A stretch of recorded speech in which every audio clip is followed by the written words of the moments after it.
ñi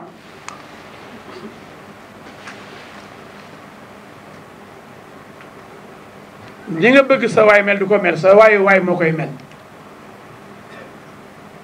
J'aurais bien voulu avoir, et il y en a heureusement, des compatriotes solidement armés intellectuellement et psychologiquement pour échapper aux manœuvres, aux manipulations de dames, de quelques soi-disant marabouts. Je ne vais même pas prononcer leur nom parce qu'ils ne le méritent pas. Donc, on m'a menacé qu'ils auraient des pouvoirs mystiques. D'autres n'ont que la bouche, le mensonge. Pour dire que El Hadji Diouf a reçu de l'argent. Je lui ai lancé un défi d'ailleurs, à travers une vidéo. Cette dame-là.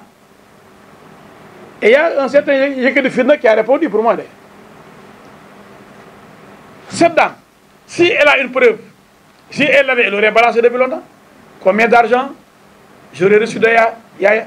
Qui aurait transporté cet argent? On me l'a remis où? À Kaolack, à Dakar, au Méridien Président, au Maristes, ou bien chez moi, à l'Assemblée nationale ou ailleurs. Celui qui a transporté l'argent s'appelle Moudou Ndiaye Ibrahim ou Cheikh Fati. La somme c'est 1 milliard, 2 milliards, 3 francs, 2000 francs, 5000 francs CFA ou 23 000. Mais les Sénégalais ne se posent même pas la question.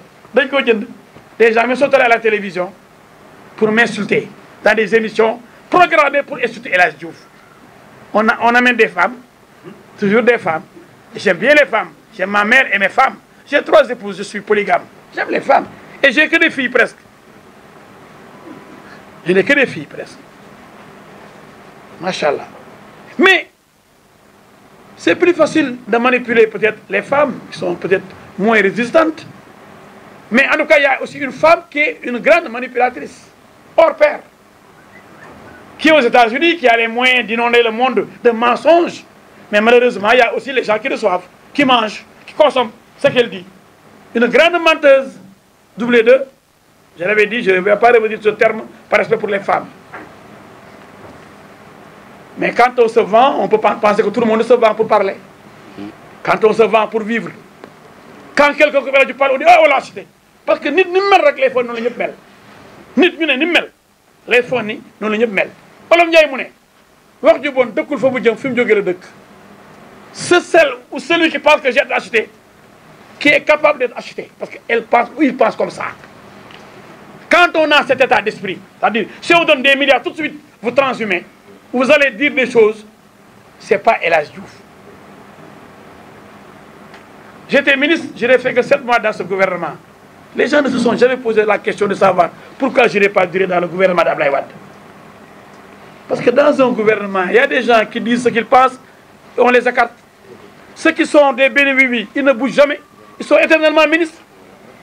Mais quand vous avez une forte personnalité, on vous dit, ah, ici dans ce gouvernement, il n'y a que de voix, celle du Seigneur qui compte. Vous n'avez pas de position à développer en conseil des ministres. Ça, c'est pas moi. Mais c'est mon mérite personnel. Mais malheureusement, les jaloux, comme le disait Boubacar Ba, qui sont jaloux contre le Sénégal avec son pétrole. Quand on a dit que c'est le meilleur avocat du Sénégal, celui qui est un milliardaire qui s'est renseigné, ils ont dit, oui, dans une interview, oui, on a demandé à un avocat qui a dit que oui, il n'est pas très pointu dans les questions de procédure, mais il utilise des armes non conventionnelles. C'est pourquoi il faut l'avoir avec soi. Mais quand on fait une enquête sur El Hadji Diouf, vous n'allez pas demander la parole, vous n'allez pas donner la parole à ses adversaires, à ses concurrents, à ses rivaux. Nous sommes dans une profession libérale. Les avocats appartiennent à une profession libérale. Ils n'ont pas de salaire. C'est par rapport à leur mérite, à leur compétence qu'on les choisit. Vous allez voir un concurrent dire, qu'est-ce que vous pensez de ce concurrent-là qui gagne tous les grands marchés dans ce pays? Il est jaloux, naturellement. Il va dire oui. Quelqu'un a dit que c'était le meilleur. Pour contrecarrer, pour dire qu'il n'est pas le meilleur, il dit il n'est pas très fort en droit. Comme si moi, lorsqu'on étudiait le droit à la fac, moi j'étais un Chinois qui ne maîtrisait pas le français et qui ne pouvait pas comprendre. Et ils sont rares les avocats qui ont fait ce que j'ai fait moi. Une formation en droit privé judiciaire, s'il vous plaît. Je n'ai appris que les fonctions de magistrat et d'avocat.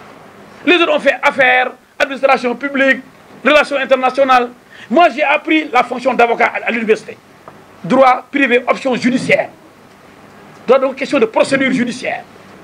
Droit administratif avec Zouanka. Toute la procédure administrative. Droit privé comparé avec Abdelkader Boy.